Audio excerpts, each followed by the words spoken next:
നമസ്കാരം. എനിക്ക് ഇന്ത്യൻ രാഷ്ട്രീയത്തിലെ രാഷ്ട്രീയ നേതാക്കളിൽ വളരെ ഇഷ്ടമുള്ള രണ്ട് രാഷ്ട്രീയ നേതാക്കളാണ്. ഒന്ന് ഉത്തർപ്രദേശിലെ മുഖ്യമന്ത്രി യോഗി ആദിത്യനാഥും അതേപോലെ തന്നെ തമിഴ്നാട് മുൻ BJP പ്രസിഡൻ്റായിരുന്ന അണ്ണാമലയും. പക്ഷേ ഇവർ വളരെയേറെ സത്യസന്ധരാണ്, നേരേവോ ആ ടീമുകളാണ്. പക്ഷേ പ്രായോഗിക രാഷ്ട്രീയത്തിൻ്റെ ആൾക്കാരല്ല ഇവർ രണ്ടുപേരും. അതുതന്നെയാണ് കഴിഞ്ഞ ലോക്സഭാ തെരഞ്ഞെടുപ്പിൽ അവർക്ക് പറ്റിയ വലിയ ഒരു പിഴവ്. നമുക്ക് ഇപ്പോൾ അവരെ ഇഷ്ടപ്പെടുന്നു അല്ലെങ്കിൽ അവരെ ആരാധിക്കുന്നു എന്ന നിലയിൽ അവരിൽ നമുക്ക് കുറ്റം കണ്ടെത്താനാവില്ല. പക്ഷേ ഇന്ത്യയിൽ അതിസങ്കീർണമായിട്ടുള്ള രാഷ്ട്രീയ കാലാവസ്ഥയാണ്. കാര്യം ഇവിടെ നൂറുകണക്കിന് പാർട്ടികളുണ്ട്. മറ്റേതെങ്കിലും വികസിത രാജ്യങ്ങളിലോ ഇത്തരം അഭ്യാസങ്ങളൊന്നുമില്ല. ഇപ്പോൾ അമേരിക്ക പോലുള്ള അല്ലെങ്കിൽ യൂറോപ്പ് പോലുള്ള സ്ഥലങ്ങളിൽ കേവലം 2-3 പാർട്ടികളേ ഉള്ളൂ. ഇവിടെ നൂറുകണക്കിന് പാർട്ടികളുണ്ട്.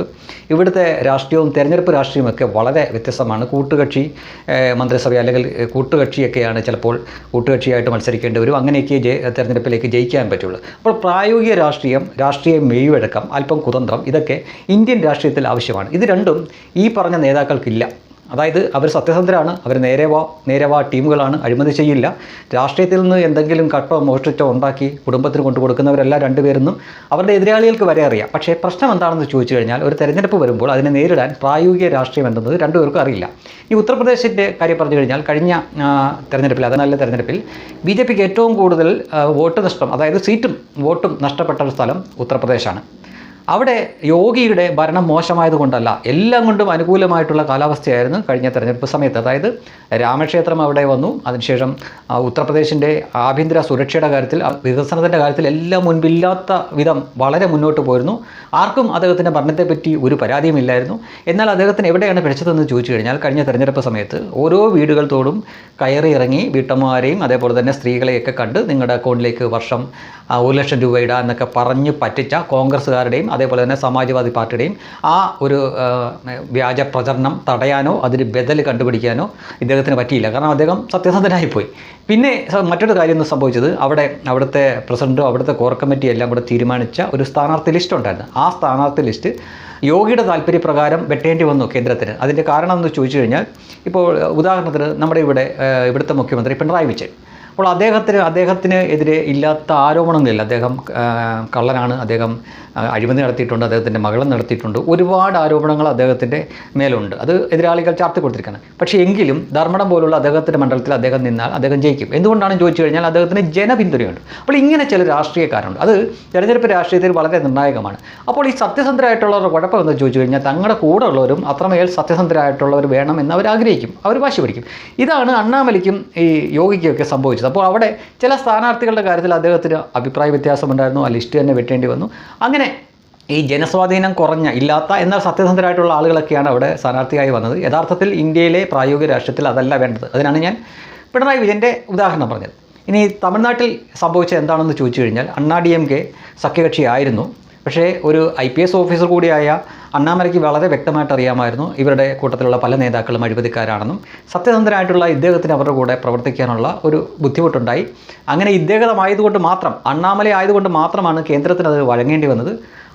അണ്ണാമലയുടെ, അതായത് BJPയുടെ സഖ്യം വിട്ട് ഈ DMK പുറത്തു പോകുന്നു. അവർ തന്നെ പുറത്തു പോകേണ്ട സാഹചര്യം ഉണ്ടായി. കാര്യം ഈ ADMKയുടെ നേതാക്കളും അണ്ണാമലയായിട്ട് വലിയ രീതിയിലുള്ള ഉരസലുണ്ടായി. രണ്ടുപേരും പരസ്പരം പത്രസമ്മേളനം നടത്തി അങ്ങോട്ടും ഇങ്ങോട്ടും കുറ്റപ്പെടുത്തി.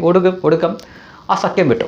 അല്ലായിരുന്നുവെങ്കിൽ തമിഴ്നാട്ടിൽ നിന്ന് ഏതാനും സീറ്റുകൾ BJPക്ക് കിട്ടുമായിരുന്നു. ഉദാഹരണമായിട്ട് അണ്ണാമല തന്നെ കോയമ്പത്തൂരിൽ 4 ലക്ഷത്തിന് മുകളിൽ വോട്ട് പിടിച്ചതാണ്.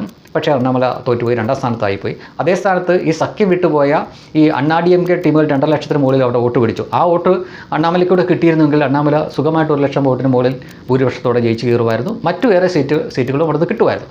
ഇനി ഉത്തർപ്രദേശിൽ സംഭവിച്ചതും, തെരഞ്ഞെടുപ്പ് കഴിഞ്ഞു, ഏറ്റവും കൂടുതൽ സീറ്റുകൾ നഷ്ടപ്പെട്ട ഒരു സംസ്ഥാനമായി BJPക്ക് ഉത്തർപ്രദേശ് മാറി.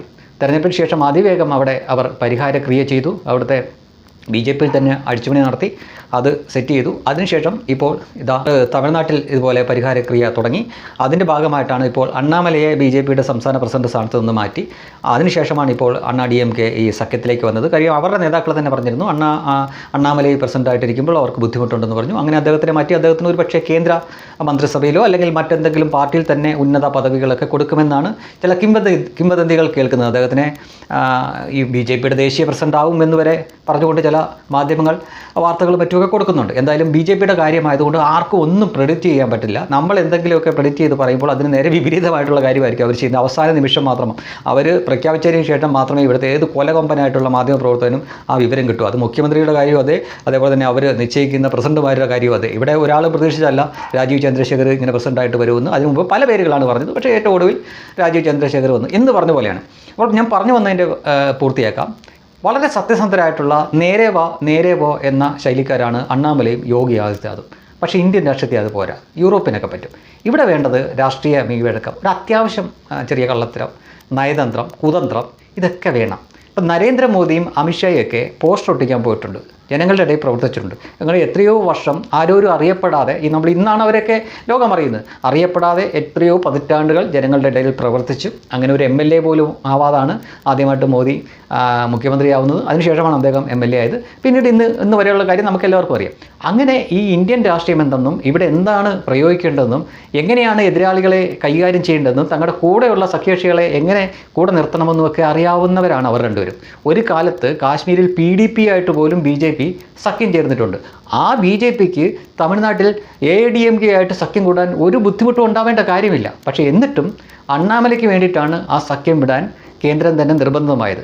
അത് തെരഞ്ഞെടുപ്പ് റിസൾട്ട് വന്നതിന് ശേഷം പ്രായോഗിക രാഷ്ട്രീയം എന്താണ് എന്ന് ഈ രണ്ട് നേതാക്കളും ഇപ്പോൾ പഠിച്ചു. അവർ രണ്ടുപേരും ചെറിയ പ്രായമാണ് രാഷ്ട്രീയത്തിൽ.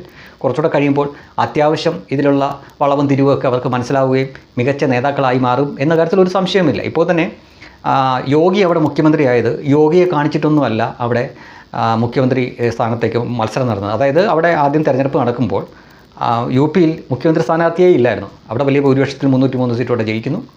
അതിനുശേഷമാണ് യോഗി അവിടെ മുഖ്യമന്ത്രിയായിട്ട് വരുന്നത്. അതിനു മുമ്പ് അദ്ദേഹം MP ആയിരുന്നു. MP ആയ യോഗി ആദിത്യനാഥിനെ ഇന്ത്യക്കാർക്ക് എല്ലാവർക്കും ഒന്നും അറിയില്ലായിരുന്നു. ഉത്തർപ്രദേശിലുള്ളവർക്ക് മാത്രമേ അറിയാവുള്ളൂ. അദ്ദേഹം അവിടുത്തെ ഗോരഖ്പൂർ എന്ന് പറഞ്ഞൊരു ക്ഷേത്രത്തിൻ്റെ മുഖ്യ കർമ്മിയായിരുന്നു. അപ്പോൾ അങ്ങനെ ഒതുങ്ങിക്കൂടിയിരുന്ന ഒരു മനുഷ്യനെയാണ് ഇന്നിപ്പോൾ ലോകം അറിയുന്ന തരത്തിലൊരു മുഖ്യമന്ത്രിയാക്കിയെടുത്തത്. അപ്പോൾ അതിനു മുന്നേയുള്ള പ്രായോഗിക രാഷ്ട്രീയമോ അത്തരം കാര്യങ്ങളൊന്നും അദ്ദേഹത്തിന് ഇല്ലായിരുന്നു. പക്ഷേ ഒരു ഭരണാധികാരി എന്ന നിലയിൽ അദ്ദേഹം വളരെ ശക്തനാണ്, നല്ല തീരുമാനങ്ങളെടുക്കും, നേരവാണ്, സത്യസന്ധനാണ്. അവിടെ അദ്ദേഹം വിജയിക്കും. പക്ഷേ തെരഞ്ഞെടുപ്പ് രാഷ്ട്രീയം വരുമ്പോഴാണ് ഇവരുടെ ഈ സത്യസന്ധതയും ഈ നേരവോ എന്നുള്ള സ്വഭാവവും ഇവർക്ക് തന്നെ തിരിച്ചടിയാവുന്നത്. ഒരു കൂട്ടുകക്ഷി മുന്നണി എന്ന നിലയിൽ അല്ലെങ്കിൽ സഖ്യമായിട്ട് തെരഞ്ഞെടുപ്പിനെ നേരിടേണ്ടി വരുമ്പോൾ അത് ഏത് പാർട്ടിക്കാണെങ്കിലും അല്ലറ വിട്ടുവീഴ്ചകളും ചിലതൊക്കെ കണ്ടില്ല എന്നൊക്കെ നടിക്കേണ്ടി വരും.